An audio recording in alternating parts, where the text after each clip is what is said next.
எல்லாருக்கும் வணக்கம். நான் Hema Subramanian. Welcome to home cooking Tamil. பொதுவாக நம்ம பாவக்காய் வச்சு பாவக்காய் குழம்பு, வறுவல் என்னென்னா அதில் ஸ்டஃப் பண்ணி இந்த மாதிரி ரெசிபீஸ்லாம் செய்வோம். இன்றைக்கி நான் பாவக்காய் வச்சு ஒரு அருமையான ஸ்நாக் ரெசிபி செஞ்சு காட்ட போகிறேன். இது பாவக்காய் சிப்ஸ். ஸோ பாவக்காய் பிடிக்காதவங்க, ரொம்ப விரும்பி சாப்பிடாதவங்க இது ரொம்ப விரும்பி சாப்பிடுவாங்க. நல்ல கிறிஸ்பியாக மொறு மொறுன்னு சூப்பராக இருக்கும். ஸோ வாங்க இந்த பாவக்காய் சிப்ஸ் எப்படி செய்கிறதுன்னு பார்க்கலாம்.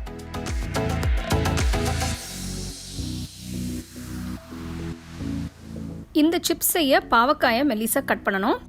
முதல்ல ஓரத்தில் கட் பண்ணுங்க. பாவக்காயை மெல்லிசா கட் பண்ண கத்தி யூஸ் பண்ணுங்க. ஸ்லைசர் யூஸ் பண்ணலாம்னு நீங்கள் கேட்கலாம். நான் ஸ்லைசரில் கட் பண்ணி பார்த்தேன், ஆனால் அதில் மெல்லிசா வரல. ஸோ அதனால் நான் கத்தி வச்சு யூஸ் பண்ணி கட் பண்ணுறேன். நான் 3 பெரிய பாவக்காயை இந்த மாதிரி ஸ்லைசஸாக கட் பண்ணியிருக்கேன். நான் விதைகளோடு தான் அங்கே கட் பண்ணியிருக்கேன். அதை எடுக்க தேவையில்லை.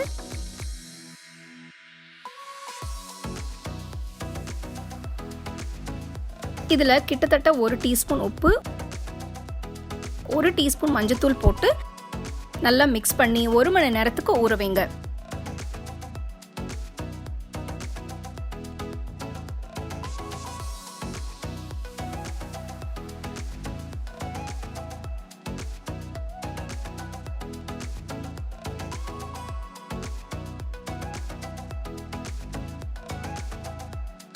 ஒரு மணி நேரம் ஆயிடுச்சு.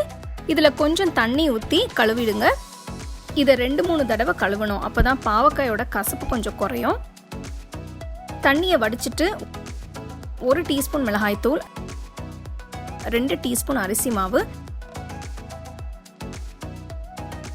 4 டீஸ்பூன் கடலை மாவு போட்டு நல்லா மிக்ஸ் பண்ணுங்க.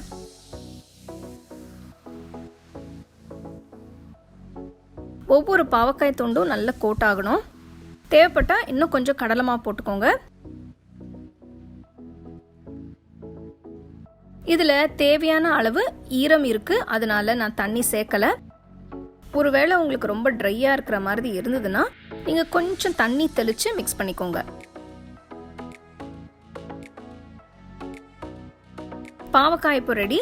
பொரிக்க ஆரம்பிக்கலாம். அகல கடாயில் தேவையான அளவு எண்ணெயை ஊற்றி சூடு பண்ணுங்க. எண்ணெய் சூடானதும் பாவக்காய் துண்டுகளை தனித்தனியாக ஒன்றோட ஒன்று ஒட்டாமல் போடுங்க. அப்போ தான் நல்ல சிப்ஸ் கிறிஸ்பியாக வரும். அடுப்பை ஹை ஃப்ளேமில் வச்சு இதை செய்யுங்க.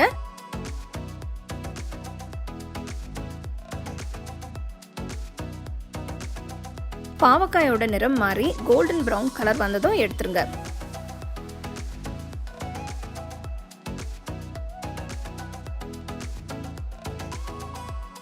பாருங்க, இந்த பாவக்காய் சிப்ஸ் எவ்வளோ கிறிஸ்பியாக இருக்குன்னு.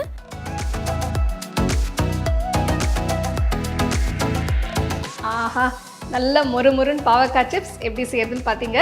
இது நல்லா கம்ப்ளீட்டாக ஆற வச்சு நல்ல ஒரு ஏர்டைட் டப்பாலேயோ இல்லைன்னா ஜார்லேயோ போட்டு வச்சிங்கன்னா நல்லாயிருக்கும். இது நீங்கள் சாம்பார், ரசத்துக்கெலாம் தொட்டு சாப்பிட்லாம், இல்லைன்னா அப்படியே கூட சாப்பிட்லாம். ஸோ கண்டிப்பாக இந்த ரெசிபி நீங்கள் ட்ரை பண்ணி ரசித்து சாப்பிட்டு எப்படி இருந்தது எனக்கு சொல்லுங்கள்.